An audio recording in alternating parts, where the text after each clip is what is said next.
Hello, नमस्कार। कैसे हैं आप? आशा करती हूँ सभी स्वस्थ होंगे, खुश होंगे। मैं लाली वर्मा नेक्स्ट टॉपर्स में प्यारे प्यारे 10th क्लास के स्टूडेंट्स का बहुत बहुत स्वागत करती हूँ, दिल से स्वागत करती हूँ। बेटा, किया था जो वादा वही है इरादा, और करने आ गई हूँ आप सभी की उम्मीदों पर खरा उतरने आ गई हूँ।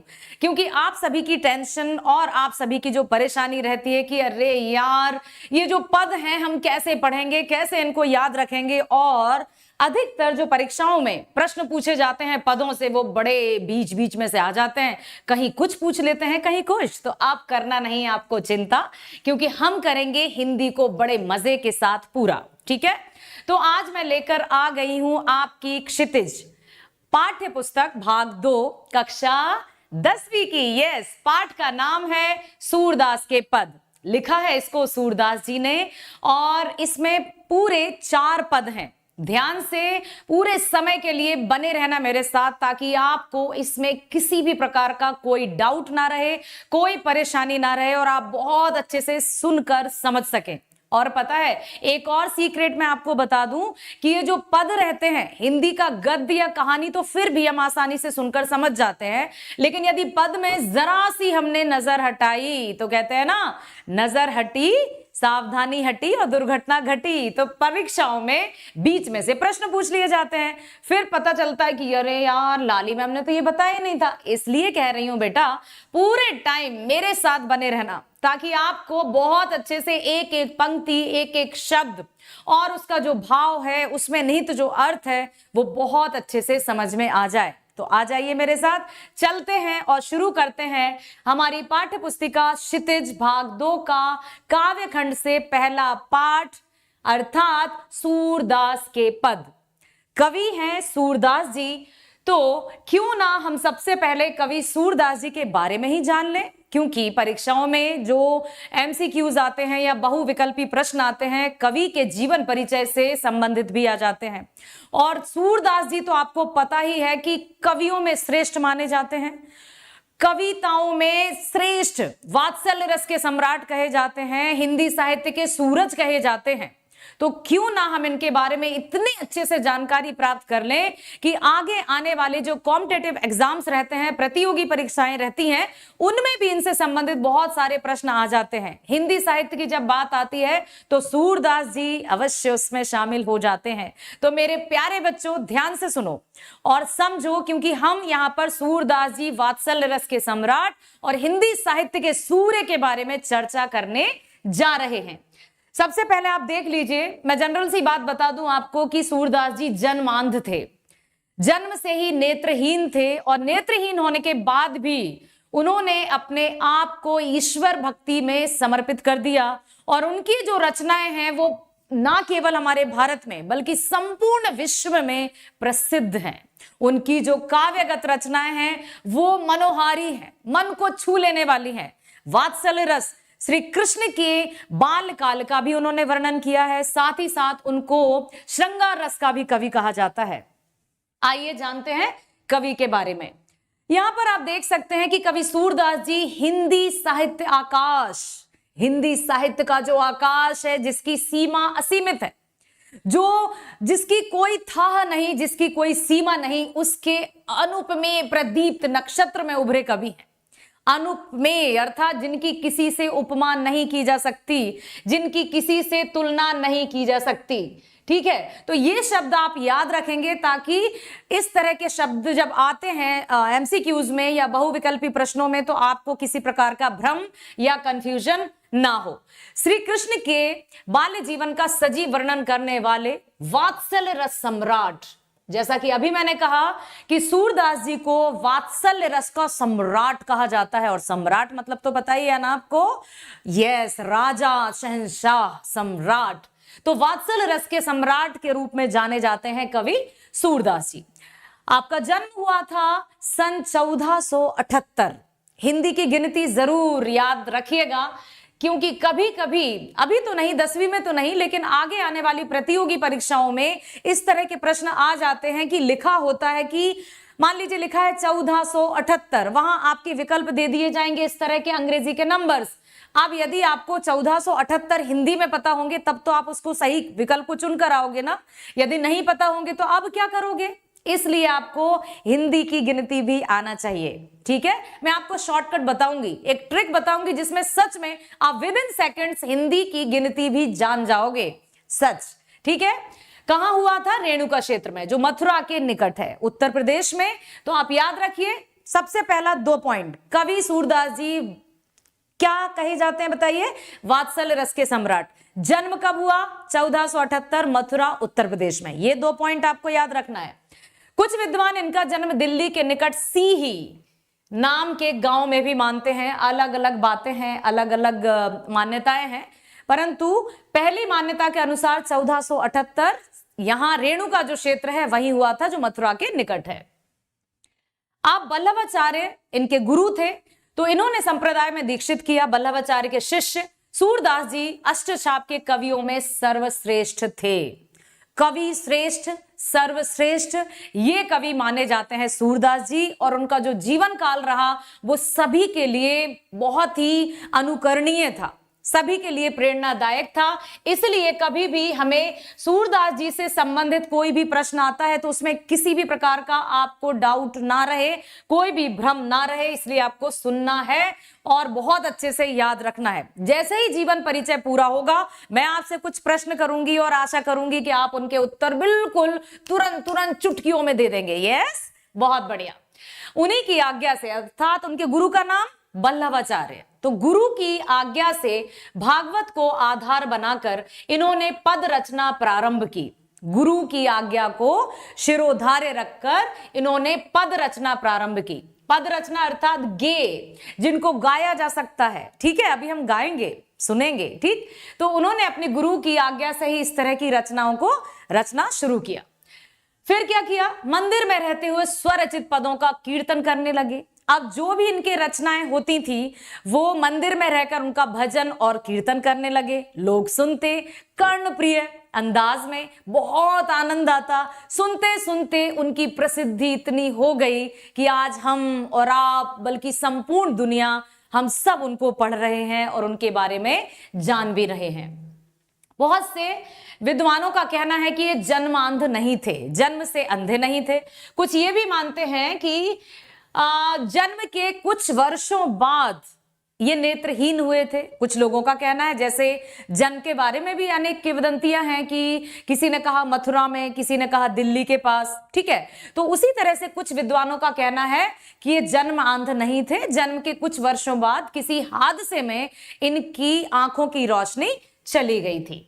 उनका तर्क है कि बाल्यकाल की अनुभूति किए बिना इन दृश्यों का इतना सजीव चित्रण मुश्किल है जितना सजीव चित्रण इन्होंने किया है। अब देखिए, विद्वानों का ये क्यों कहना है कि ये जन्मांध नहीं थे, क्योंकि सूरदास जी की रचनाओं में जो श्री कृष्ण की सुंदरता का, श्री कृष्ण का रूप सौंदर्य का जो वर्णन है वो इतना, कहते हैं ना, कीन है, एकदम सटीक है। तो विद्वान मानने को तैयार ही नहीं होते हैं कि कोई जन्मांध व्यक्ति भला कैसे इतनी सुंदरता का वर्णन कर सकता है, कैसे उनके हूबहू रंग रूप का वर्णन कर सकता है। जब तक हम आंखों से देख ना लें किसी के बारे में कैसे वर्णन कर दें।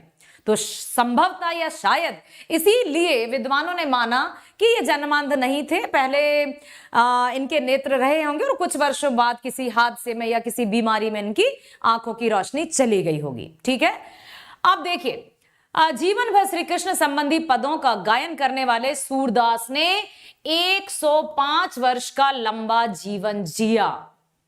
तो 1478 से 1583 इनका जीवन काल रहा, जिसमें लगभग 105 वर्ष का जीवन काल। सच में अभी ये आयु सुनने में बड़ी लगती है, क्योंकि ऐसे ना 80-90 वर्ष तक की तो हम ही कहते हैं कि हे भगवान ज्यादा मत हमें आयु देना, ताकि हम किसी पर आश्रित ना रहे, है ना।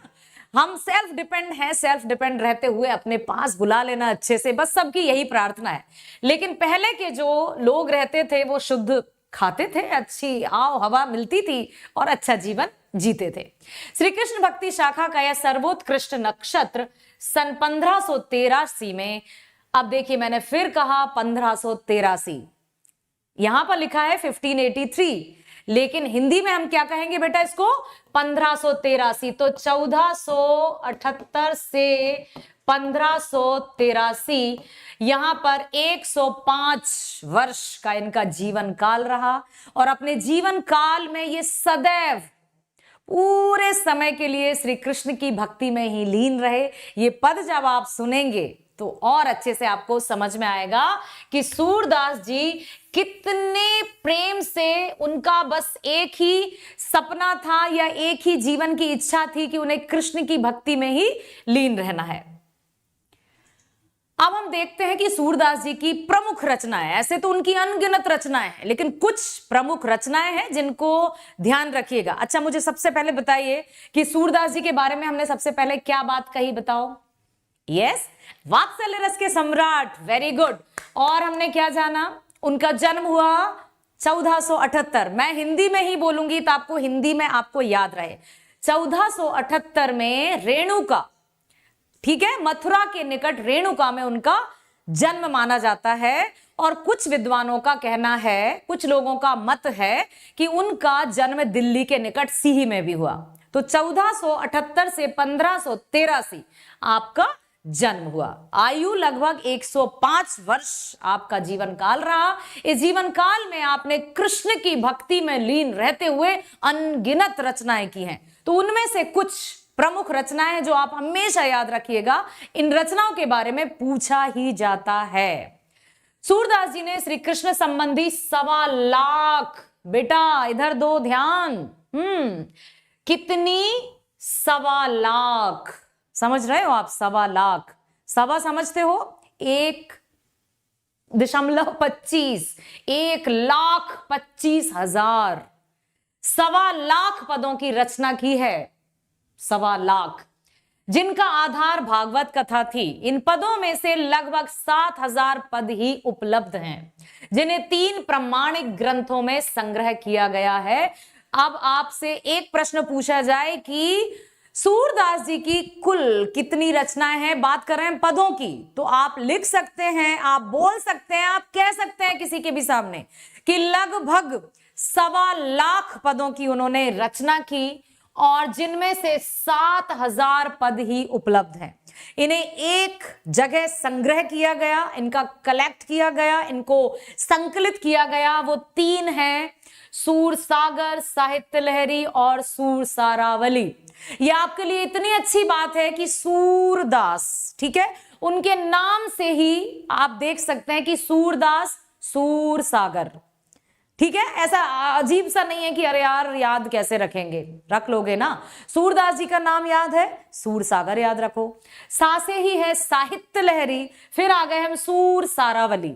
तो ये जो 3 ग्रंथ हैं, इनमें इनकी रचनाओं को संकलित किया गया है, संग्रहित किया गया है। कितने? लगभग 7,000 पद जो हैं वो इनमें समाहित हैं। तो आपसे यदि पूछा जाए कि सूरदास जी के मुख्य जो रचनाएं हैं वो क्या हैं, तो आप कह सकते हैं सूरसागर, साहित्य लहरी और सूरसारावली, ठीक है। सूरसागर, सूरसारावली, साहित्य लहरी, ठीक, समझ में आया। इन रचनाओं में सूरसागर सर्वाधिक प्रसिद्ध है। इसमें श्री कृष्ण की लीलाओं का ही वर्णन मुख्य रूप से माना जाता है। तो मुझे आप ये बताएं बच्चों कि आप सूरदास जी के बारे में क्या क्या जान चुके हैं। साहित्य सम्राट, वात्सल्य रस के सम्राट, हिंदी साहित्य के सूर्य सूरदास, ठीक है। जन्म 1478, मृत्यु 1583। कहां? रेणुका नामक क्षेत्र में, जो मथुरा उत्तर प्रदेश में है, ठीक है। कुछ लोगों का कहना कुछ है, कुछ का कहना कुछ, लेकिन जब भी जन्म की तिथि आपसे पूछी जाएगी उसमें आपको बिल्कुल भी भ्रमित या कंफ्यूज होने की आवश्यकता नहीं है। 1478 से 1583 ही आपको इनका जन्म याद रखना है। क्लियर हुआ? चल तो आगे चलते हैं। आप देखिए उनकी जो रचनाएं थी, उनकी विशेषताएं क्या है। क्यों सूरदास जी को साहित्य का सूर्य कहा जाता है? क्यों सूरदास जी को वात्सल्य रस का सम्राट कहा जाता है? क्यों सर्वश्रेष्ठ कवि के रूप में सूरदास जी दुनिया जगत में प्रसिद्ध हैं? तो उनकी कुछ तो विशेषताएं है ना। किसी को जब हम अच्छा कहते हैं उसके पीछे उसकी अच्छाइयां रहती हैं, किसी की रचना को हम पसंद करते हैं उसके पीछे उसकी विशेषताएं होती ही हैं। तो आइए जानते हैं कि सूरदास जी की काव्यों की विशेषताएं क्या हैं जो उन्हें सर्वश्रेष्ठ बनाती हैं, जो उन्हें सबसे ऊपर रखती हैं। सूर के काव्य में भक्ति की पराकाष्ठा देखने को मिलती है। पराकाष्ठा मतलब चरम सीमा, एकदम ऊपर, सबसे उच्च। पराकाष्ठा कहते हैं ना, चरम सीमा, सर्वोत्कृष्ट, जो सबसे ऊंचाई पर हो, सबसे ऊपर हो। तो सूर्य के काव्य में भक्ति की पराकाष्ठा देखने को मिलती है, किंतु सूरदास जी कृष्ण के प्रति सख्त भाव रखते थे। श्री कृष्ण के प्रति उनकी भक्ति अनन्य थी। वो श्री कृष्ण की भक्ति में इस कदर लीन थे। और उन्होंने, देखिए, किसी ने कहा कि वे जन्मांध नहीं थे, या किसी ने कहा कि वो जन्म के बाद कुछ वर्षों बाद नेत्रहीन हुए, वो बात अलग है। परंतु इतनी बारीकी से, इतने सटीक रूप में उन्होंने कृष्ण की सुंदरता का जो वर्णन किया है, उनके एक एक रूप का, गुण का, सौंदर्य का जो बखान किया है, वो आप सुनेंगे, देखेंगे, तब जानेंगे। फिर भी इनके काव्य में वात्सल्य सुख की अनुभूति है। अब बेटा मैं आपको बता दूं कि वात्सल्य क्या है, ठीक है। वात्सल्य रस अर्थात रस होते हैं प्रमुख 9। भरत मुनि थे हिंदी साहित्य में, उनके अनुसार रस 8 थे, लेकिन धीरे धीरे रसों की संख्या एक और बढ़ी जिसमें वात्सल्य रस को जोड़ा गया है। तो नवा रस जो है वात्सल्य रस है। वात्सल्य रस में मां और बच्चे का जो स्नेह, प्रेम, उसको दर्शाया जाता है। तो मैया यशोदा और कृष्ण का जो प्रेम है वो वात्सल्य रस के अनुसार या अकॉर्डिंग उसी में आता है। जैसे माँ और बच्चे का प्रेम, या फिर एक देशभक्त का अपनी देश भूमि या मातृभूमि के प्रेम, या एक शिक्षक का अपने बच्चों के प्रति प्रेम, तो ये आ जाते हैं वात्सल्य रस के अंतर्गत, ठीक है। काव्य में श्रृंगार और वियोग की पीड़ा है। अब श्रृंगार क्या है? श्रृंगार मतलब साज, श्रृंगार, सजना, सवरना, नहीं कि सजना है मुझे सजना के लिए, ये वाला श्रृंगार नहीं। श्रृंगार अर्थात प्रेम, श्रृंगार अर्थात प्रेम। यहां पर श्रृंगार रस, प्रेम रस, जहां पर हमेशा सदैव से श्री कृष्ण और राधा का उदाहरण बड़े अच्छे से लिया जाता है कि श्री कृष्ण और राधा का जो प्रेम है वो अनन्य है। एक बार राधा ने पूछा श्री कृष्ण से कि प्रभु, तुम कहते हो ना कृष्ण की मुझसे बहुत प्यार करते हो, बहुत प्रेम है, तो तुमने मुझसे विवाह क्यों नहीं किया? तो पता है श्री कृष्ण ने बड़े ही सरल रूप में क्या उत्तर दिया कि राधे, विवाह तो 2 व्यक्तियों के बीच होता है, हम तो एक हैं। तो उनका जो प्रेम था वो श्रृंगार रस, ठीक है।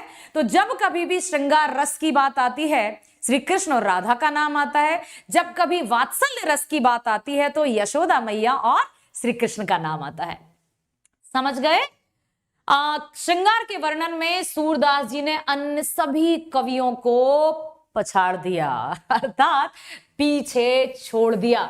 तो वात्सल्य रस के सम्राट और श्रृंगार रस के सम्राट यदि कहें तो हम सूरदास जी ही हैं। अब देखते हैं भाषा शैली, कौन सी भाषा में वे मुख्य रूप से रचनाएं करते थे। श्री कृष्ण कहाँ के थे? वृंदावन, ब्रज के। तो सूरदास जी की जो भाषा है वो ब्रज भाषा है। यदि बात आती है श्री राम से संबंधित तुलसीदास जी की, तो वो अवधी भाषा होती है। इसके बाद जो हम पाठ पढ़ेंगे वो श्री राम का ही है। तो सूर के काव्य की भाषा ब्रज भाषा है। इसमें किस तरह की है? बहुत, अभी हम देखेंगे और क्या क्या। सहजता है, सरलता है कि गायक इसे अपनी ही रचना मानकर इसकी मिठास में पूरी तरह से खो जाता है। इनके पदों को अपने अपने तरीके से गाया जा सकता है। ऐसा नहीं है कि एक कांस्टेंट है भाई, बस इसी तरीके से इसको गाना है। ठीक, जो भी अपने तरीके से गा सकते हैं, क्योंकि उनमें जो राइमिंग्स दी है उन्होंने, वो अपने तरीके से हम तोड़ मोड़ मरोड़ कर बहुत सुंदरता भी ला सकते हैं। ठीक है। काव्य में कहीं उपालंब है तो कहीं अपनत्व का भाव। उपालंब शब्द याद रखिएगा, इसका अर्थ होता है उलाहना। उलाहना अर्थात ताना, है ना। जिस तरह से गोपियां मैया यशोदा को हमेशा उलाहना देती थी कि मैया तेरा लाल हमेशा हमारा दही खा जाता है, हमारी मटकियां फोड़ देता है, क्या करती हो तुम। तो उपालंब अर्थात उलाहना या ताने देना। याद रखना बेटा, उपालंब शब्द सुनकर बच्चे कहते हैं, यदि उलाहना नहीं बताऊं ना मैं जब तक, तो कहते हैं मैम उपालंब क्या है। तो उपालंब कुछ अलग से शब्द नहीं है। उपालंब का अर्थ होता है ताना या उलाहना देना। उलाहना देना, ताना देना, ठीक, और कहीं इसमें अपनत्व का भाव भी है। उपमा अलंकार की छटा ऐसी है कि उपमेय स्वयं बन जाता है। उपमेय सर्वोपरि दिखाई देता है, रूपक, उत्प्रेक्षा, अनुप्रास, वक्रोक्ति का सौंदर्य दर्शनी है। क्या आपको अलंकार पता है कि अलंकार किसे कहते हैं? चलो संक्षिप्त में मैं आपको बता दूं कि अलंकार किसे कहते हैं। अलंकार का शाब्दिक अर्थ होता है आभूषण, आभूषण या गहने, ज्वेलरी जिनको अंग्रेजी में कहा जाता है।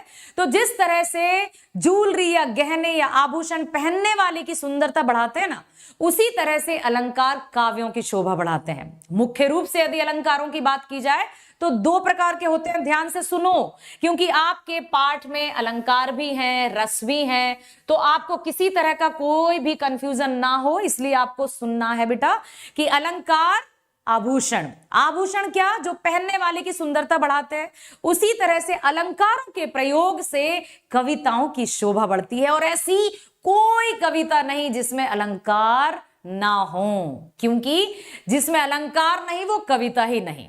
तो मुख्य रूप से अलंकार दो प्रकार के, शब्द अलंकार, अर्थ अलंकार। शब्द अलंकार के तीन भेद कौन कौन से? अनुप्रास और बताइए जल्दी।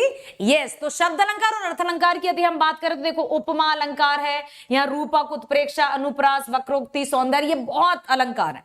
तो यहां हम चलते हैं कि और कौन कौन से अलंकार है, डिटेल में हम व्याकरण में पढ़ेंगे ही अलंकार और रस।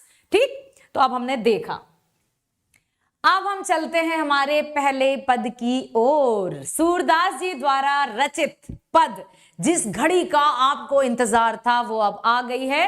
पद पढ़ने से पहले फिर मैं आपको एक बार याद दिलाना चाहूंगी कि कवि सूरदास द्वारा रचित ये पद विश्व प्रसिद्ध है। कवि सूरदास जी साहित्य, हिंदी साहित्य के सूर्य कहलाते हैं, सूर्य, और वात्सल्य रस के सम्राट कहे जाते हैं। आपका जन्म 1478 से 1583 के बीच में माना जाता है, और कहां? दिल्ली सीही में भी माना जाता है बहुत से जो विद्वान हैं। और यदि बात कही जाए कि कहां पर स्थान या दिया जाए तो या तो रेणुका होगा या सीही होगा, दोनों तो आएंगे नहीं विकल्प में, ठीक है, तो आप याद रखिएगा। लेकिन सन जो है वो एकदम सही है कि 1478 से 1583। अब उद्धव का नाम यहां पर आ रहा है, तो आपको पता है उद्धव कौन थे? हाँ, श्री कृष्ण के परम भक्त या परम मित्र। और एक और बात उद्धव जी के बारे में आपको बता दूं कि उद्धव जी को ब्रह्म ज्ञानी कहा जाता है।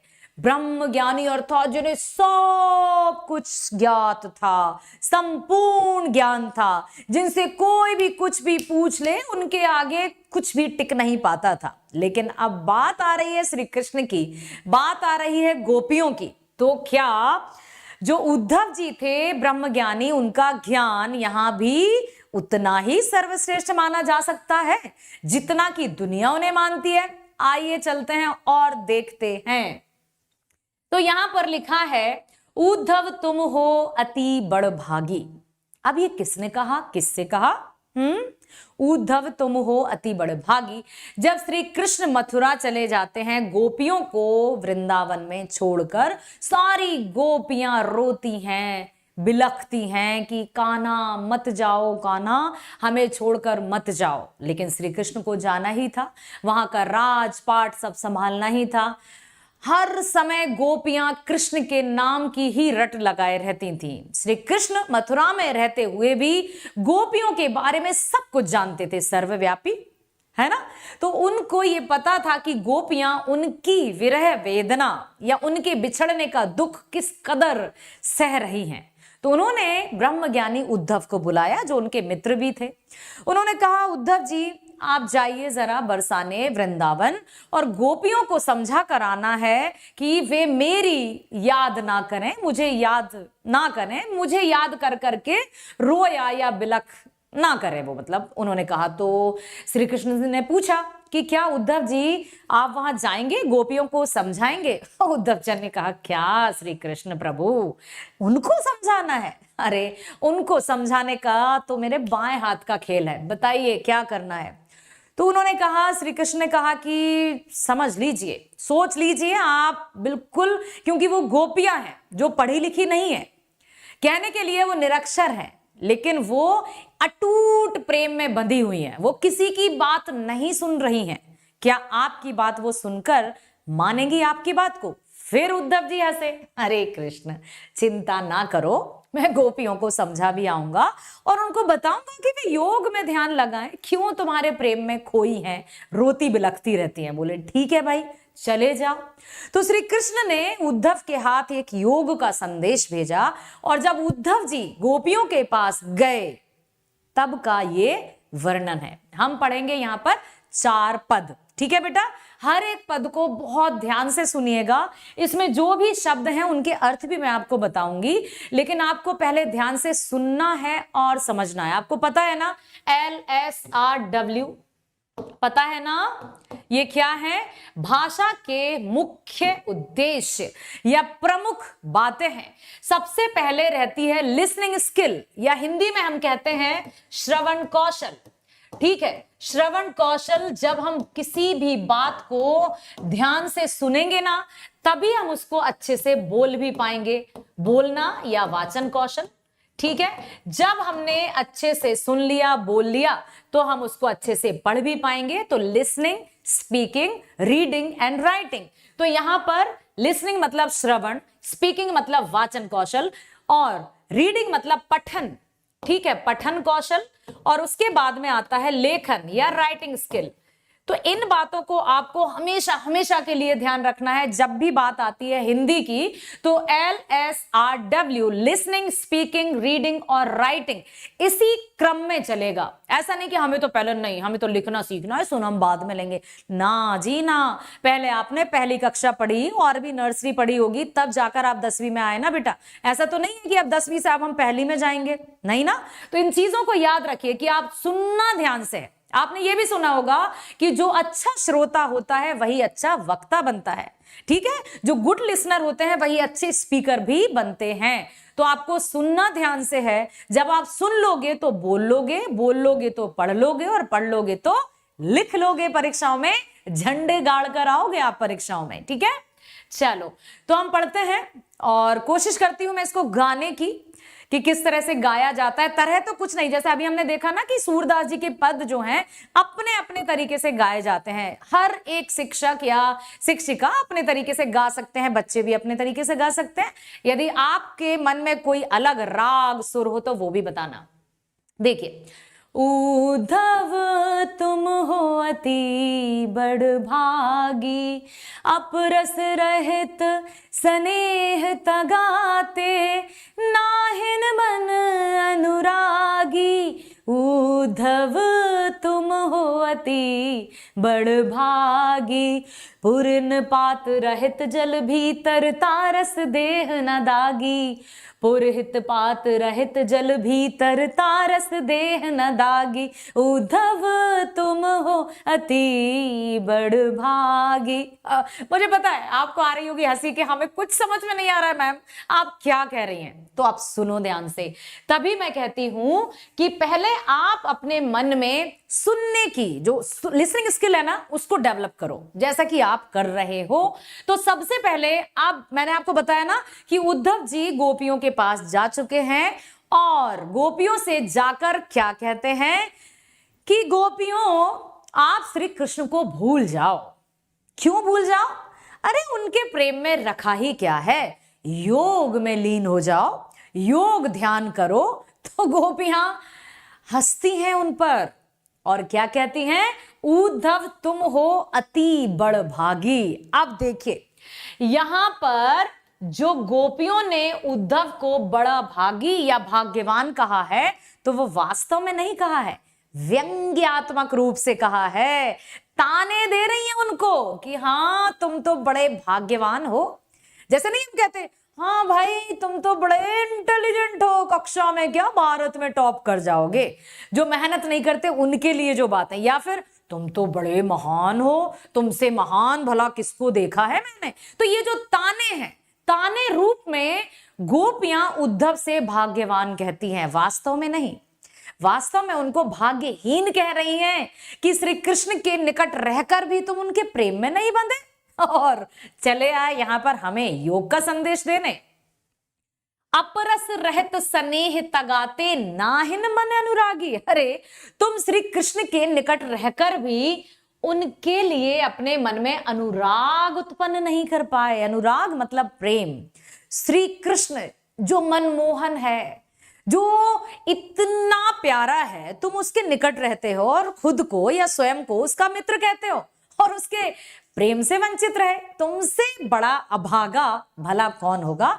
तो वो कटाक्ष परोक्ष रूप में उनको कह रही है कि तुम बड़े भाग्यवान हो जो कृष्ण के निकट रहकर उनके प्रेम बंधन में नहीं बंधे। पुरिन पात रहित जल भीतर तारस देह न दागी।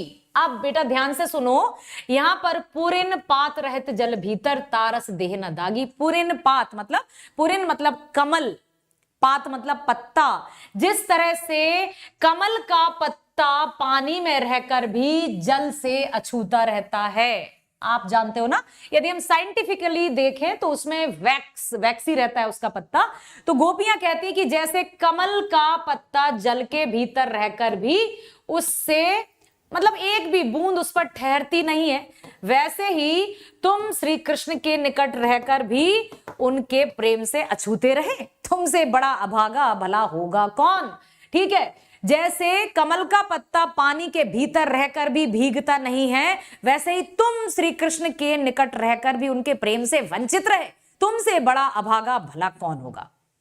तो अब समझ में आया कि उन्होंने बड़ा भागी या भाग्यवान नहीं कहा है। प्रत्यक्ष रूप में तो वो भाग्यवान कह रही हैं, परंतु परोक्ष रूप में वो उनको सबसे बड़ा अभागा मानती है।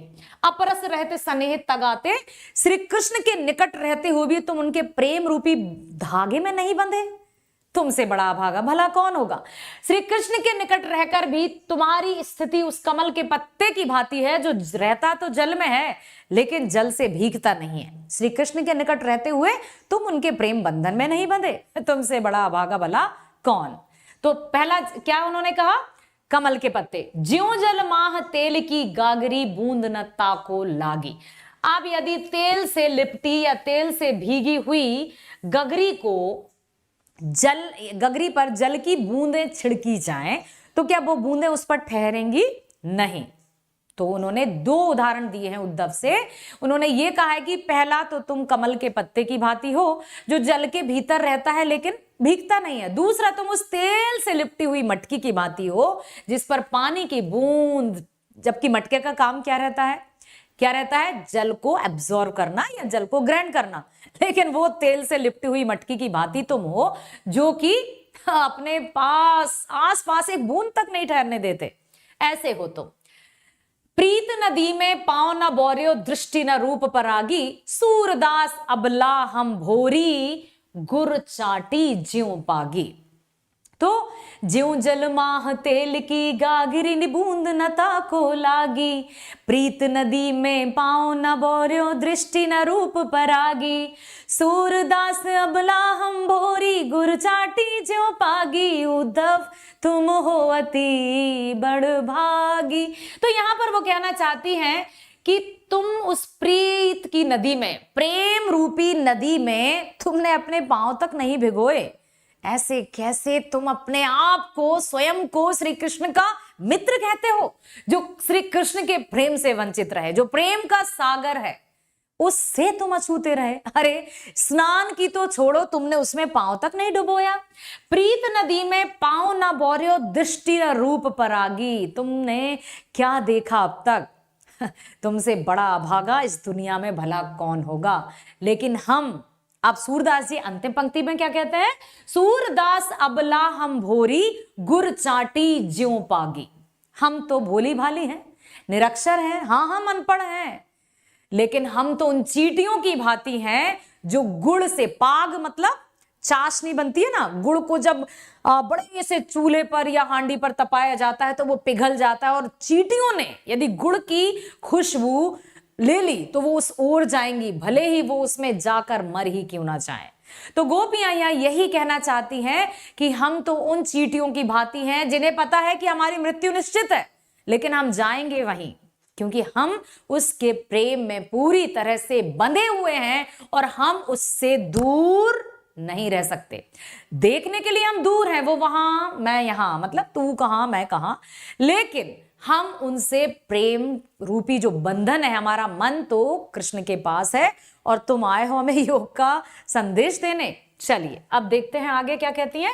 तो सबसे पहले बेटा अब यहां पर आपको देखना है, समझ में आ गया, एक एक पंक्ति समझ में आ गई, क्योंकि बेटा बीच से पंक्तियां आ जाती हैं और परीक्षाओं में आपसे मान लीजिए आ जाए ज्यों जल मांझ तेल की गगरी बूंद न ताको लागी, आप क्या कहेंगे? हाँ, यस, वेरी गुड, कि क्षितिज भाग 2 से पाठ 1 सूरदास जी द्वारा रचित पद की ये पंक्ति है, जिसमें कब का वर्णन है? जब उद्धव जी गोपियों के पास योग संदेश लेकर आते हैं और गोपियां उनसे कहती हैं कि तुम श्री कृष्ण के निकट रहकर भी उनके प्रेम बंधन में नहीं बंधे, जैसे तेल से लिपटी हुई गगरी पर पानी की एक बूंद नहीं ठहरती, वैसे ही इस तरह से आपको बता देना है। क्लियर? बहुत बढ़िया। अब इसमें जो जो शब्द आए हैं, जैसे बड़भागी मतलब भाग्यवान, तगा धागा या बंधन, पुरिन पात कमल का पत्ता, प्रीति नदी प्रेम की नदी, बौर्यो मतलब पांव तक नहीं डुबोया उस प्रेम की नदी में, डुबोया, अबला नारी, गुड़ चाटी ज्यों पागी, गुड़ से चिपटी हुई चींटियों की तरह जो चिपकी रहती हैं, जो मर जाती हैं लेकिन फिर भी गुड़ से दूर नहीं होती, अपरस अलिप्त अनछुए, अपरस रहत स्नेह तगाते नाहिन मन अनुरागी, मतलब तुम उसके निकट रहकर भी उसके प्रेम में नहीं डूबे, ये कैसी बात हुई। अनुरागी प्रेम में लिप्त, दागी मतलब दाग या धब्बा, पांव मतलब पैर, परागी मतलब मुग्ध होना, हम भोरी, सूरदास अबला हम भोरी, गुर चाटी ज्यों पागी, तो भोरी मतलब यहां पर भोली भाली के लिए प्रयोग में लाया गया है। क्लियर हुआ? अब देखिए लिखेंगे कैसे इसको, वो ध्यान से सुनिए। यहां गोपियां उद्धव से व्यंग करते हुए कहती हैं कि आश्चर्य है तुम श्री कृष्ण के निकट रहते हुए भी प्रेम बंधन में ना बंध सके। सच में गोपियों के लिए बहुत बड़े आश्चर्य की बात है ये कि तुम चले आए यहाँ योग का संदेश देने और हमसे कह रहे हो कि हम प्रेम के मतलब श्री कृष्ण से प्रेम करना छोड़ दें। तुम कैसे भाग्यशाली हो, तुम कैसे व्यक्ति हो। गोपियां उद्धव से ये भी कहती हैं कि ये कैसी भाग्य की विडंबना है, ये कैसा भाग्य का लेख है, तुम कृष्ण के निकट रहते हुए भी प्रेम, उनके प्रेम बंधन से मुक्त रहे, उनके प्रति अनुराग उत्पन्न नहीं हुआ, तुम श्री कृष्ण के समीप रहते हुए भी प्रेम से उसी प्रकार अलग रहे जिस प्रकार पानी में रहते हुए कमल का पत्ता ऊपर ही रहता है और भीगता नहीं है, पानी की एक बूंद भी उस पर नहीं ठहरती, तेल युक्त मटकी को जल में डुबोने पर उसके ऊपर पानी की एक बूंद भी नहीं ठहरती, तो तुम तो वैसे हो। उसी प्रकार तुम भी कृष्ण के अति निकट रहते हुए भी प्रेम से सदा दूर रहे, तुमने प्रेम नदी में आज तक अपना पैर तक नहीं डुबोया, प्रेम के महत्व को जानते ही नहीं, तुम किसी के सौंदर्य पर मुग्ध ही नहीं हुए, तुम्हारी दृष्टि कृष्ण पर अब तक पड़ी ही नहीं, दृष्टि न रूप पर आगी, सूरदास अबला हम भोरी, ठीक है, गुर चाटी ज्यों पागी, तुमने श्री कृष्ण को अभी नजर भरकर देखा ही नहीं होगा और अपने आप को उनका परम मित्र कहते हो, अपने आप को ब्रह्म ज्ञानी बताते हो, तुम्हें यह नहीं पता कि वो प्रेम का सागर है। हम ही ऐसी भोली भाली अबलाएं हैं जो श्री कृष्ण के सौंदर्य में वैसे ही उलझ गईं जैसे आसक्त होकर चींटियां चिपट जाती हैं और फिर वे अलग होने का नाम ही नहीं लेती हैं। बताइए बेटा, क्लियर हुआ सबको पहला पद? यस, बहुत बढ़िया, ध्यान से सुनते रहिए। अब हम चलते हैं आगे। अब मुझे आप ये बताइए, क्या सूरदास जी जो उद्धव जी थे, सूरदास जी ने जो रचना की है, उद्धव जी उनकी बातें सुनकर वहां से लौट गए होंगे या कुछ और भी कहा होगा? इतने जल्दी तो हार मानने वाले थे नहीं। अब गोपियां ये भी कहती हैं कि मन की मन ही मांझ रही, मन की मन ही मांझ रही, कहिए जाई कौन पै उद्धव ना ही परत कही। हमारे जो मन की बात है ना, वो हमारे मन में ही रहने दो, हम किसी पराये से अपने मन की बात तो करेंगे नहीं, क्योंकि तुम तो हमारे अपने हो नहीं, हमारा अपना तो सिर्फ और सिर्फ कृष्ण है और वो अभी यहाँ है नहीं, तो हमारे मन की जो बात है वो मन में ही रहने दो, हम किसी ना ही परत कही, किसी और से हमें नहीं कहना है। अवधि आधार आस आवन की तन मन बिथा सही, अवधि आधार आस आवन की तन मन बिथा, बिथा मतलब व्यथा, व्यथा मतलब दुख। यहां पर ब्रज भाषा, जैसे कि आपको पता ही है, ब्रज भाषा में लिखा है, यदि सही कहा जाए तो ये व्यथा है, और व्यथा का अर्थ दुख होता है। ठीक है, तो अब क्या कहती हैं गोपियां कि हमें आशा है, उम्मीद है, अभी भी हम आशा में हैं कि हमारे श्री कृष्ण हमसे मिलने जरूर आएंगे। हाँ, जैसे करण अर्जुन आएंगे, मेरे करण अर्जुन आएंगे ना, वो मां कहती है करण अर्जुन में, उसी तरह से गोपियों को भी ये पूरी तरह से उम्मीद है कि अवधि आधार आस आवन की तन मन व्यथा सही, और इसीलिए हम अपने मन से तन से दुख या पीड़ा सह रहे हैं, क्योंकि हमें पता है कि श्री कृष्ण हमसे मिलने तो अवश्य आएंगे। अब इन जोग संदेश सुनी सुनी बिरहनी विरह दही, लेकिन अब बेचारी गोपियां उदास हो जाती हैं। क्यों? क्योंकि उद्धव उनसे कहते हैं कि देखो, सुनो, मेरी बात सुनो, समझो, श्री कृष्ण अब कभी नहीं आएंगे, इसलिए तो उन्होंने ये योग का संदेश भेजा है। उनका कहना है कि तुम उन्हें भूलकर योग संदेश में लीन हो जाओ। अब गोपियों का इस तरह से उद्धव द्वारा संदेश सुनाना, उनका जो दुख था, उनकी जो पीड़ा थी, वो और बढ़ गई, जैसे किसी ने आग में घी डाल दिया हो। ठीक है, अब जिन जोग संदेश सुनी सुनी बिरहन विरह दही, और उनकी विरह वेदना, विरह वेदना मतलब जो बिछड़ने की पीड़ा थी, वो और अधिक बढ़ गई। अब वो मन की व्यथा को कैसे व्यक्त करें, कैसे कहें, क्योंकि उद्धव से तो वो कुछ कहना ही नहीं चाहती है, ना उनकी कुछ सुनना चाहती है। चाहती हुती गुहार जितहिते उतते धार बही, गोपियां कहती हैं कि हमें जहां से उम्मीद थी, बेटा इस पंक्ति को बहुत ध्यान से सुनो, क्योंकि ये पंक्ति बार बार परीक्षाओं में पूछी जाती है। पता चलता है कि फिर बच्चे कहते हैं अरे यार अब क्या करें, इस पंक्ति को तो हमें अर्थ ही नहीं पता। ये पंक्ति जो है ना, अब इन जोग संदेश सुनी सुनी बिरहन बिरह दही, चाहती हुती गुहार जितहिते उतते धार बही, तो चाहती हुती गुहार जितहिते उतते धार बही मतलब जहां पर हम गुहार लगाने जाते, जहां पर हम अपनी वेदना या याचना करने जाते कि हे प्रभु हमारी पीड़ा हरो, या हमारे कष्ट हरो, या फिर हमारे दुखों को दूर करो, हम कृष्ण के पास ही जाते ना, क्योंकि वही राजा है। लेकिन राजा ने स्वयं ही हमें योग का संदेश भेज दिया।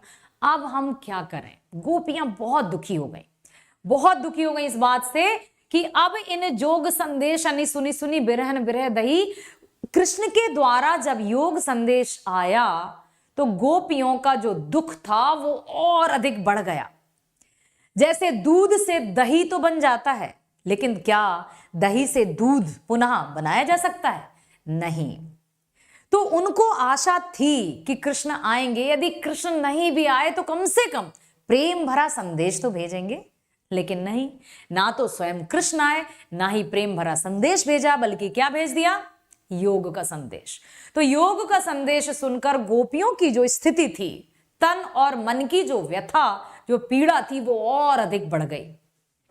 तो वो कहती हैं कि चाहती हुती गुहार जितहिते उतते धार बही, जहां पर हम अपनी पीड़ा लेकर जाते, जहां पर हम याचक बनकर जाते कि हमारी पीड़ा हरो, वहीं से हमें दुख मिल गया, उसी ने हमारे लिए योग का संदेश भेज दिया। अब हम भला किसके पास जाएं? सूरदास अब धीर धरहि क्यों मर जादा न लही। इसलिए सूरदास जी अंतिम पंक्ति में कहते हैं कि हमसे, मतलब गोपियां कह रही हैं कि हमसे क्यों धैर्य धारण करने की उम्मीद की जा रही है।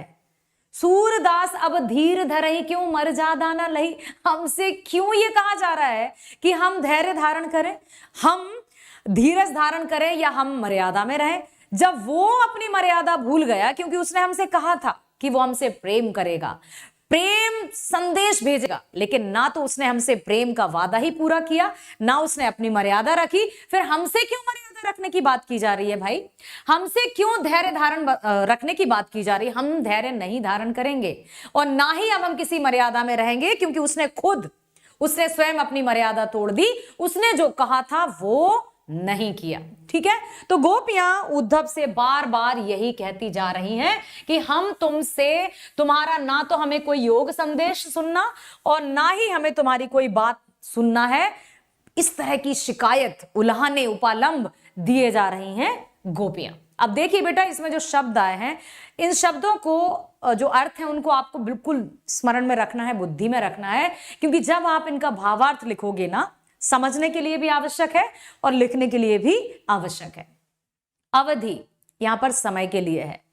आधार, आधार, जिस आधार पर हम तन और मन की व्यथा या पीड़ा सह रहे थे कि कृष्ण आएंगे, लेकिन अब कृष्ण नहीं आए। बिथा, व्यथा या पीड़ा, गुहारी, रक्षा के लिए पुकारना, चाहती हुती गुहार जितहिते उतते धार बही, जहां हम रक्षा के लिए गुहार लगाते, याचना करते, वहीं से हमें पीड़ा दी जा रही है। उतते मतलब उधर से ही, उतते धार बही। धीर मतलब धैर्य, पेशेंस, जिसको अंग्रेजी में कहा जाता है मर्यादा या मर्यादा। आस है ना, आशा, आवन, आगमन। फिर लिखा है विरह मतलब वियोग, वियोग मतलब होता है बिछड़ना। वियोग श्रृंगार रस भी होता है, जिसका अर्थ होता है बिछड़ना। ठीक है। जितते, जहां से, धार, योग की प्रबल धारा, धरही, धारण करने या रखे, ना लही, मर्यादा ना लही, ना रही, नहीं रखी। जब उसने अपनी मर्यादा नहीं रखी, उसने अपने वचन को नहीं निभाया, उसने अपने वादे को पूरा नहीं किया, तो हमसे क्यों तुम ये योग का संदेश सुना रहे हो? हमसे क्यों ये उम्मीद की जा रही है कि हम धैर्य धारण करें? हम तो अबला हैं। हाँ, सूरदास अबला हम बोरी, मर्यादा ना लही। अब हम कुछ भी नहीं रख सकते, कह देना उस जाकर कृष्ण से। अब देखिए, गोपियां अपने प्रेम को श्री कृष्ण के समक्ष प्रकट ना करने के कारण व्यथित होती हुई कहती हैं, क्योंकि वो अपने दुख को, अपनी पीड़ा को सिर्फ और सिर्फ श्री कृष्ण के पास या श्री कृष्ण से ही व्यक्त करना चाहती थी, लेकिन कृष्ण तो आए नहीं। आपने सीरियल में भी देखा होगा बेटा, जैसे ही योग का संदेश उद्धव जी लेकर आते हैं, तो गोपियां कैसे उनके हाथ से वो जो कागज का जो पत्र रहता है या पत्ता रहता है या लेटर रहता है, उसको छीन लेती हैं कि कृष्ण मेरे लिए भेजा, मेरे लिए भेजा, मेरे लिए भेजा। इस तरह से करके वो पूरे कागज के टुकड़े टुकड़े कर देती हैं। उद्धव जी चीखते रहते हैं, चिल्लाते रहते हैं, अरे तुम क्या पढ़ोगी? लेकिन उन्हें तो सिर्फ और सिर्फ कृष्ण से ही प्रेम है। गोपियां अपने प्रेम को श्री कृष्ण के समक्ष प्रकट ना करने के कारण व्यथित या दुखी होती हुई कहती हैं कि अभिलाषाएं मन की मन में ही दब कर रह गईं। हमें लगा था कि कृष्ण आएंगे और हम उनसे अपनी सारी बातें शेयर करेंगे, साझा करेंगे, लेकिन वो तो आया ही नहीं। तो उनकी मन की जो बातें थी वो उनके मन में ही रह गई। अपने मन की व्यथा किससे जाकर कहें, और प्रेम पीड़ा को दूसरों के सामने प्रकट भी तो नहीं कर सकती। वे कह रही ना कि ना ही परत कही, मन की मन ही मांझ रही, तुम पे जाए कौन पे उद्धव, ना ही परत कही। प्रेम की बातें भला और किसी से कैसे कर सकती हैं? जिससे प्रेम करती हैं उसी के समक्ष व्यक्त करती ना, लेकिन कृष्ण तो आए ही नहीं, तो अब भला वे किससे कहें? श्री कृष्ण के लौटने की मन में आशा संजोए उन्हें आने की अवधि को अपने जीने का आधार बनाकर तन और मन की व्यथा सह रही थी कि श्री कृष्ण आएंगे, एक दिन तो आएंगे, फिर हम अपनी सारी मन की बातें कृष्ण से कहेंगे। किंतु अब तुम्हारे द्वारा योग का संदेश सुनकर जो प्रेम की जो पीड़ा थी, जो विरह की वेदना थी, वो और बढ़ गई।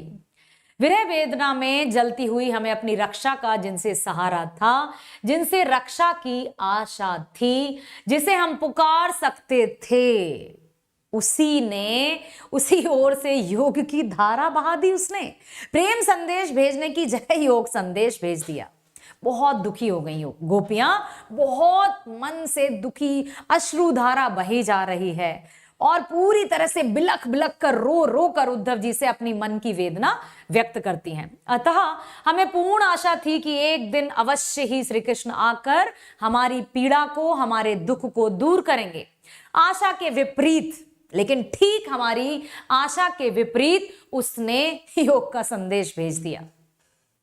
अंत में गोपियां व्यथित मन से उद्धव को उल्हाना देती हैं, ये जिनके कारण हमने अपनी मर्यादाओं को छोड़ दिया, हमने अपनी लोक लाज मर्यादा सब छोड़ दी। क्योंकि हमने जब कृष्ण से प्रेम किया तो हमारे परिवार के सदस्यों ने, हमारे गांव के लोगों ने हम पर उंगलियां उठाई कि कहां प्रेम के, मतलब कृष्ण के प्रेम में दीवानी हुई जा रही हो, लेकिन हमने सब कुछ छोड़ा।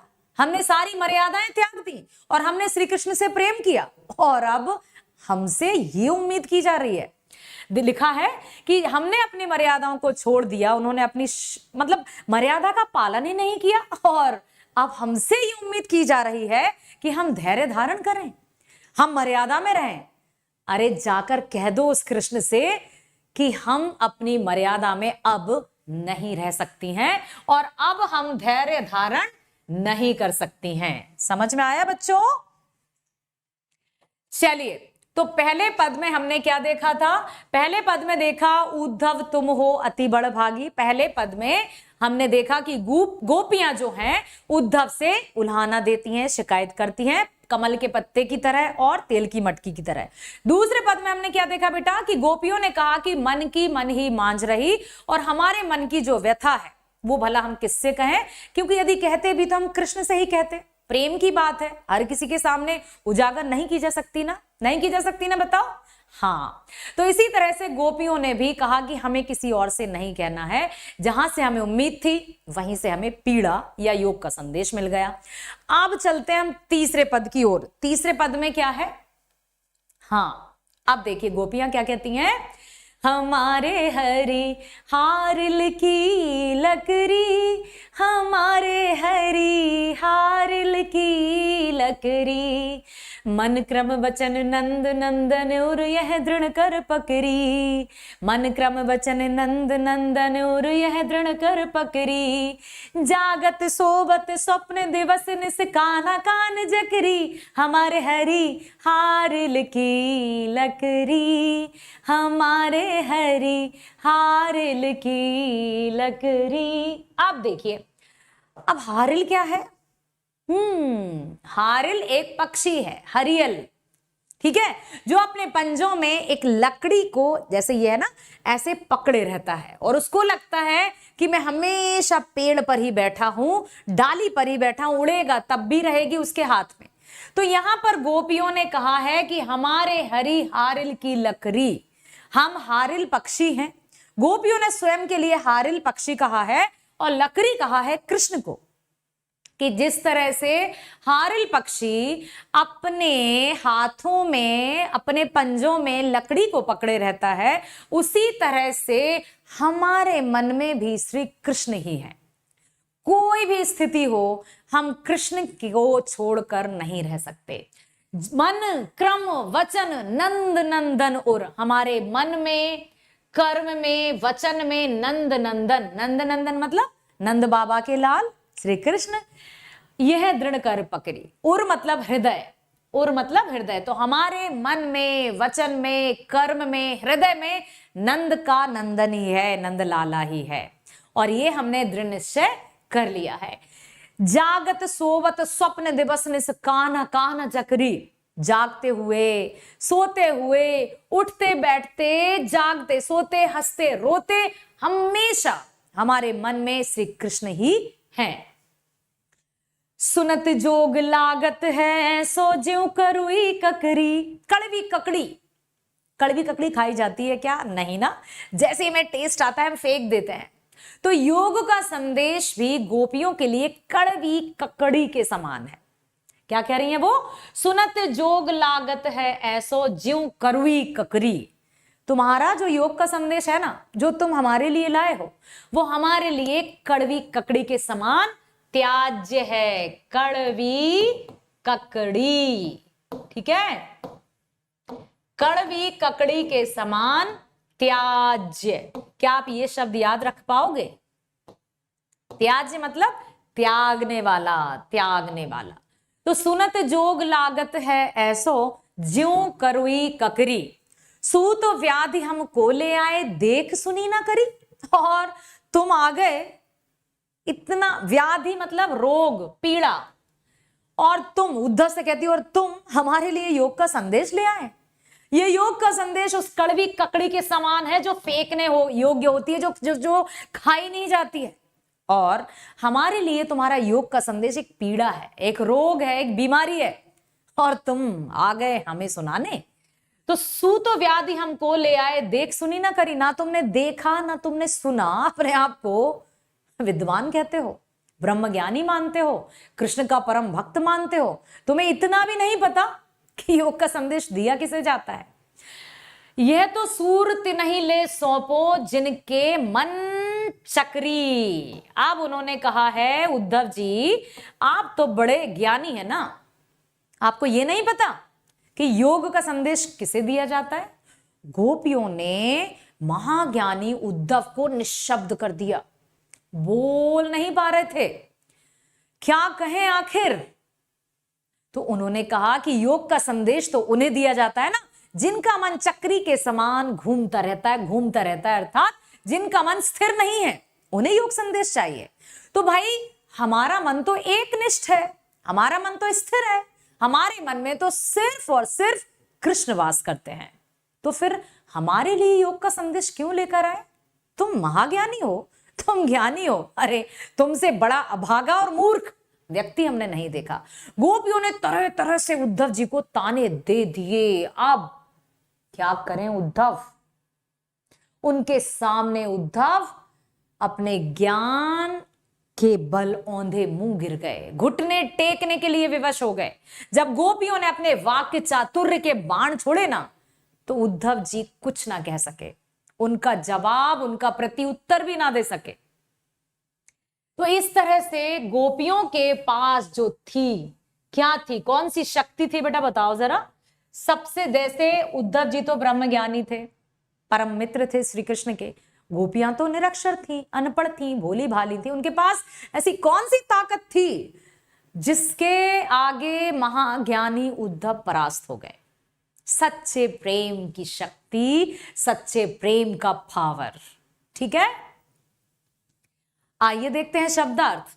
हारिल एक ऐसा पक्षी जो अपने पैरों में सदैव एक लकड़ी लिए रहता है। लकड़ी दृढ़ कड़ी मजबूती से, यह दृढ़ कर पकड़ी हमारे हरि हारिल की लकड़ी। निसी रात, जागत सोवत स्वप्न दिवस निसी कान कान जकरी। ठीक है, जागते हुए, सोते हुए, उठते हुए, बैठते हुए, हंसते हुए, रोते हुए, हर समय कृष्ण के नाम की ही रट लगाना चाहती हैं। कड़वी मतलब ककरी। ठीक है, व्याधि मतलब रोग, पीड़ा पहुंचाने वाली वस्तु। मन चक्री, जिनका मन चक्री के समान घूमता रहता है या जिनका मन स्थिर नहीं रहता है। उद्धव को कह दिया उन्होंने, जाओ जाओ योग का संदेश उन्हें सुनाओ। जिनका मन घूमता है, जिनका मन स्थिर नहीं रहता, हमारा मन तो स्थिर है, तो तुम क्यों हमारे पास योग का संदेश ले आए। नंद नंदन मतलब नंद के पुत्र श्री कृष्ण। पकड़ी मतलब पकड़ी, जकरी रटती रहती है। जागत सोवत स्वप्न दिवस ने कान कान जकरी। सु वह तिनहि उन्हें, है ना, सूर तिनहि ले सौंपो जिनके मन चक्री। तो यहां पर आपने समझ लिया। अब हम देखते हैं कि इस पद का जब भावार्थ आएगा तो आपको किस तरह से लिखना चाहिए। गोपियां उद्धव को संबोधित करते हुए कहती हैं कि श्री कृष्ण हमारे लिए हारिल पक्षी की लकड़ी की तरह हैं, जिन्हें हम कभी नहीं छोड़ सकते। जैसे हारिल पक्षी हर समय अपने पंजों में लकड़ी को जकड़े रहता है ना, वैसे ही हमारे मन में भी हर समय, जब तक जीवन है तब तक हमारे मन में कृष्ण है। तो जैसे हारिल पक्षी लकड़ी को नहीं छोड़ता, वैसे ही हम भी कृष्ण को कभी नहीं छोड़ेंगे। हारिल पक्षी अपने पैरों में पकड़े हुए लकड़ी को किसी स्थिति में नहीं छोड़ता, वैसे ही हम श्री कृष्ण को छोड़ने में असमर्थ हैं। हम कभी नहीं छोड़ सकते, क्योंकि वही हमारे जीने का आधार है। हमने उसे अपना सर्वस्व समर्पित कर दिया है और उसे अपना सर्वस्व मान लिया है। ठीक है, तो हम अपने प्रिय कृष्ण को मन, कर्म, वचन से अपने हृदय में बसाए हुए हैं। लिखा था ना उर मतलब होता है बेटा हृदय। ठीक है, हृदय मतलब जिसको आप आम भाषा में कहते हो दिल। तो यहां उन्होंने यही कहा है कि हम मन, कर्म और वचन से श्री कृष्ण को अपने हृदय में बसाए हुए हैं। हम सोते, जागते, सपने में, दिन में, रात में, हंसने में, रोने में सिर्फ और सिर्फ श्री कृष्ण की ही रट लगाए रहती हैं। तुम्हारे द्वारा दिया गया योग संदेश कड़वी ककड़ी की तरह प्रतीत होता है, जिसके प्रति किसी प्रकार की कोई रुचि ही नहीं होती। जाओ जाओ योग संदेश वापस ले जाओ। योग साधना तो हमारे लिए ऐसा रोग है जिसके बारे में ना हमने पहले कभी सुना, ना कभी देखा। तो ना ही कभी होगा है। हे उद्धव, योग साधना जो है तो इसका संदेश तुम उन्हें देना किसके लिए उचित है? जिनका मन चक्री की तरह घूमता रहता है, भटकता रहता है, जो एकाग्रचित नहीं रहता, उनके लिए योग का संदेश देते हैं। और तुम चले हमें योग का संदेश सुनाने। तो चक्री की तरह घूमता या भटकता रहता है, योग का संदेश उनके लिए होता है। जाओ योग का संदेश उन्हें जाकर सौंपो, क्योंकि हमारे मन में तो सिर्फ और सिर्फ कृष्ण बसे हुए हैं और यही हमारा दृढ़ विश्वास भी है और ये कभी नहीं हो सकता। हमारे जीते जी श्री कृष्ण ही हमारे मन में रहेंगे। अब हमारे लिए श्री कृष्ण अनन्य है। अनन्य मतलब हमसे अलग नहीं है, अन्य मतलब दूसरा, अनन्य मतलब हम ही। आपने एक शब्द सुना होगा अभिन्न। अभिन्न मित्र मतलब जो हमसे भिन्न ना हो, हमारे ही जैसा। तो अनन्य मतलब हम ही हैं, जो हम है वही कृष्ण है। हमारे लिए कृष्ण कोई अन्य नहीं है, कृष्ण कोई दूसरा नहीं है। हमारा मन उसके प्रति दृढ़ है, मजबूत है, संकल्पित है कि हम श्री कृष्ण के ही लिए जीवित हैं। तो जाओ ये अपना योग संदेश वापस ले जाओ। अब उद्धव जी फिर चिंतित हुए कि कृष्ण से तो मैं कहकर आया हूं कि हाँ मैं उन्हें यूं समझा कर आऊंगा, योग का संदेश सुना दूंगा, वे तुम्हें भूल जाएंगी, लेकिन अब मैं क्या करूं? इतना कहकर भी गोपियां अभी चुप नहीं हुई। अब देखिए फिर उद्धव ने बताया कि देखो वो राजकाज में व्यस्त है, राजा है भाई। हाँ वो राजकाज में व्यस्त है, तुमसे मिलने कैसे आएगा? गोपियों के मन को बहुत ये बात चुभ गई, टीस एक अलग सी चुभन हुई उन्हें। तो उन्होंने क्या कहा? हरि है राजनीति पढ़ी आए, समुझी बात कहत मधु करके समाचार सब पाए। बहुत दुखी हुई, अश्रुधारा बिल्कुल कंटिन्यू निरंतर बहे जा रही है और वो कह रही हैं रो रो कर उद्धव से कि अच्छा अब हरि है राजनीति पढ़ाए, समझी बात कहत मधु करके समाचार सब पाए, एक अति चतुर हते पहले ही अब गुरु ग्रंथ पढ़ाए। कह रही हैं कि अब हमारे कृष्ण ने राजनीति पढ़ ली है, पहले भी कौन सा वो कम चतुर था जो अब गुरु ग्रंथ भी पढ़ लिया है। तो क्या कह रही है वो? समझी बात कहत मधु करके समाचार सब पाए। जब उद्धव ने बार बार उनसे कहते जा रहे हैं कि गोपियों कृष्ण को भूल जाओ, वो अब तुमसे मिलने नहीं आएगा, वो अब तुमसे प्रेम नहीं करता, तुम योग साधना में लीन रहो, तो गोपियों को हृदय को आघात पहुंचा, उनके दिल को बहुत चोट पहुंची। कहने लगी एक तो वो पहले ही बड़ा चतुर था, छलिया नाम से जाना जाता था, और अब उसने राजनीति पढ़ ली है। एक अति चतुर हते पहले ही अब गुरु ग्रंथ पढ़ाए, बड़ी बुद्धि जानी जो उनकी जोग संदेश पठाए। अच्छा रो रो कर कह रही हैं कि लगता है अब उसकी बुद्धि बहुत बढ़ गई है। पहले जो हमसे प्रेम के वादे किया करता था, प्यारी प्यारी मीठी मीठी हमसे बातें किया करता था, हमारे साथ रास लीलाएं रचाया करता था, और अब वो हमें योग का संदेश भेज रहा है और क्या कह रहा है कि हम उसे भूल जाएं। रो रो कर कहती लगता है उसकी बुद्धि बहुत बढ़ गई है, उसकी बुद्धि बढ़ गई, बार बार कृष्ण को अब उलाहने दे रही हूं, है ना। और वो कहती जा रही हैं कि उद्धव भले लोग आगे के परहित डोलत ढाए, और तुम जैसे लोग, उसने कहा और तुम यहां आ गए हमें योग का संदेश देने। पूरी तरह से पीड़ित हैं, दुखी हैं, व्यथित हैं, रो रही हैं, बिलख रही हैं, और कृष्ण की अब शिकायत किए जा रही हैं। अब अपने मन फेर पाई चलत जो होते चुराए। पहले तो हमारे मन को चुरा लिया और अब क्या कह रहा है कि हम वापस कर दें। बहुत दुखी हैं। प्रेम, जब सच्चा प्रेम किया जाता है ना, तो वो जो सच्चा प्रेम है वो कभी वापस नहीं होता है और ना कभी वो खत्म होता है। प्रेम का अर्थ होता है निस्वार्थ, प्रेम का अर्थ होता है त्याग, प्रेम का अर्थ होता है संपूर्ण समर्पण। जहां कुछ चाहत नहीं है, जहां कुछ चाहिए नहीं, जहां कुछ लेना नहीं है, सिर्फ और सिर्फ समर्पण समर्पण समर्पण। प्रेम का अर्थ है परमात्मा। तभी तो कहा जाता है बेटा कि प्रेम करना ही है तो सबसे पहले परमात्मा से करो। जितना अधिक हो सके परमात्मा से प्रेम करो, क्योंकि जब फिर तुम किसी से प्रेम करोगे ना तो परमात्मा तुम्हारे साथ होगा और तुम्हें कभी दुख नहीं पहुंचेगा। तो उधा भले लोग आगे के परहित डोलत ढाए, अब अपने मन फेर पाई चलत जो होते चुराए। पहले तो हमारे मन को चुरा लिया और अब क्या कह रहा है कि हम उसे भूल जाएं। ते क्यों अनीत करे आप उनसे और अनीति छुड़ाए। अरे भाई राजा है ना, उद्धव से कह रही तुमने कहा ना कि वो मथुरा द्वारिकाधीश है, चलो ठीक है हमने मान लिया कि वो राजा है, तो क्या उसे राजा का कर्तव्य नहीं पता। कहने लगी भाई कि राजा का ते क्यों अनीति करे आप उनजे और अनीति छुड़ाए। अनीति मतलब अन्याय। राजा का काम क्या होता है, राजा का कर्म क्या होता है, अन्याय से न्याय दिलाना, किसी पीड़ित को सुखी करना। ठीक है, राजधर्म तो यह सूर जो प्रजा नहीं सताए। अंतिम पंक्तियों में सूरदास जी यही कहते हैं कि गोपियां उद्धव से कहती हैं कि राजा है ना वो, तो उसे इतना नहीं पता कि उसका धर्म क्या है, उसका कर्म क्या है। अरे राजधर्म यह होता है कि अन्याय होने पर उसको न्याय दिलाए, प्रजा को जो पीड़ा मिल रही है उससे उसको छुटकारा दिलाए। और वो राजा है, हम उसकी प्रजा है ना, तो हमें ही पीड़ा क्यों दे रहा है वो, ऐसा कैसा राजा। आप क्या करें उद्धव फिर चुप, निशब्द, कुछ नहीं कह पाए। अंतिम पंक्तियां, ते क्यों अनीति करे आप उनजे और अब वो हम पर ही अन्याय कर रहा है, जबकि राजा को तो अन्याय, प्रजा को अन्याय से बचाना होता है ना, लेकिन वो तो हम पर ही अन्याय कर रहा है। ऐसा कैसा राजा, राजा कहते हो तुम उसे, वो राजा नहीं है, छलिया है वो। रो रही हैं वो, बिलख रही, पूरी तरह से वो व्यथित हो गई हैं और बहुत मतलब वो अपनी सुध बुध खो बैठी हैं।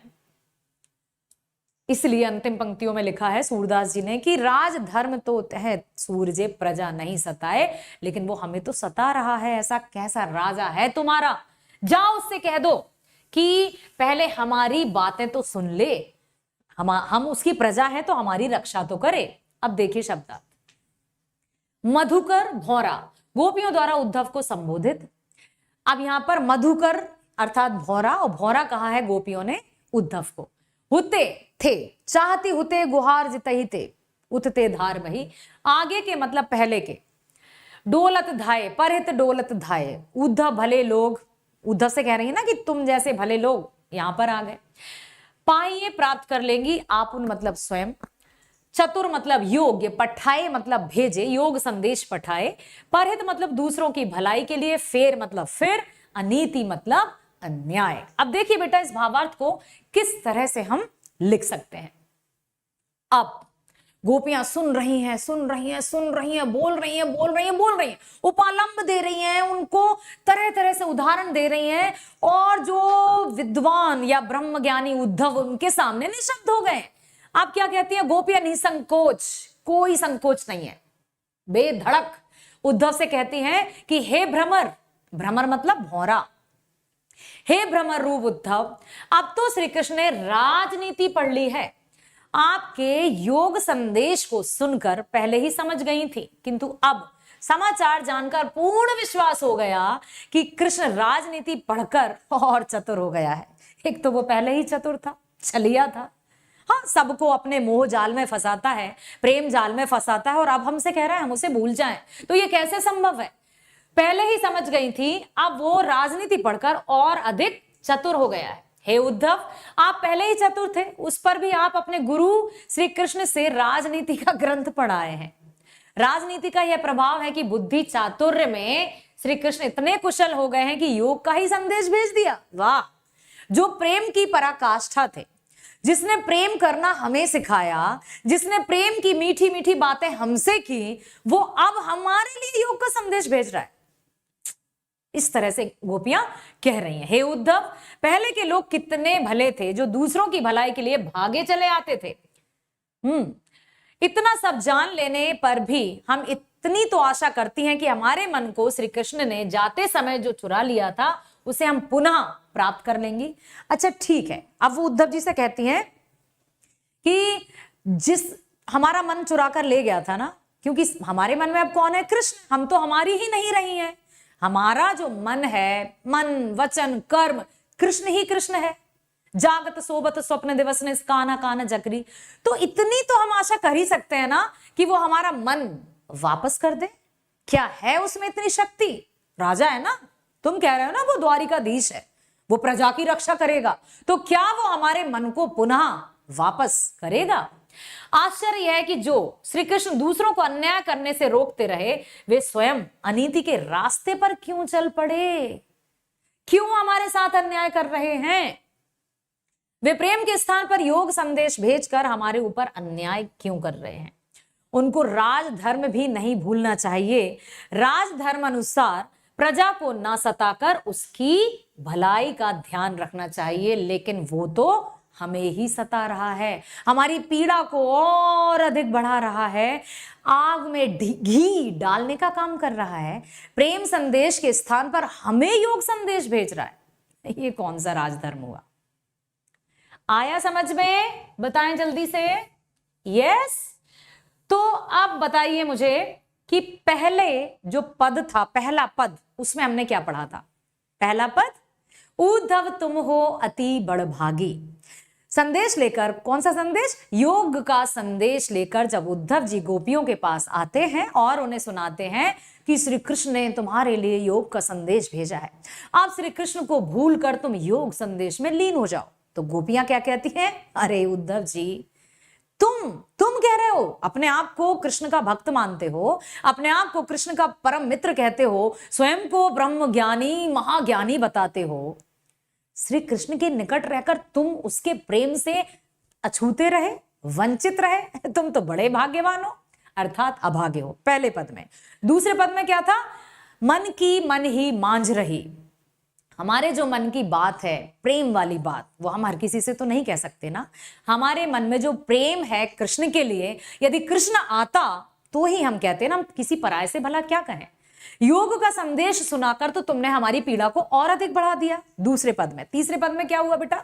हमारे हरी हारिल की लकड़ी। गोपियों ने कहा कि जिस तरह से हारिल पक्षी अपने पंजों में लकड़ी को हमेशा के लिए जकड़े रहता है, उसको आधार बनाए रहता है, उसको लगता है कि मेरे जीने का आधार सिर्फ यही है, उसी प्रकार से गोपियां कहती हैं कि हमारे जीवन का आधार सिर्फ और सिर्फ कृष्ण है।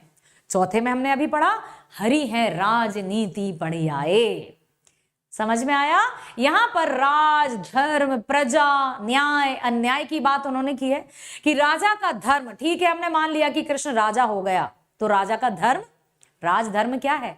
प्रजा को अन्याय से बचाना, प्रजा की रक्षा करना, प्रजा की पीड़ा को दूर करना। हम उसकी पीड़ा है, हम उसकी प्रजा है ना, तो हमारी पीड़ा दूर करे फिर।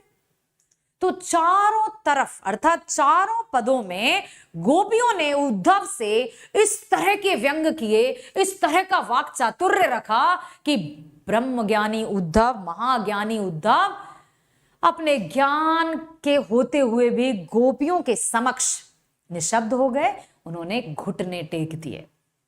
बताइए, आ गया समझ में? यस। चलिए, बहुत अच्छी बात है। तो मेरे प्यारे बच्चों, इसी तरह से आपको हमेशा हमारे साथ कनेक्टेड रहना है। यस, नेक्स्ट टॉपर्स पर हम फिर मिलेंगे इसी पार्ट के एनसीईआरटी सॉल्यूशंस के साथ। Thank you so much.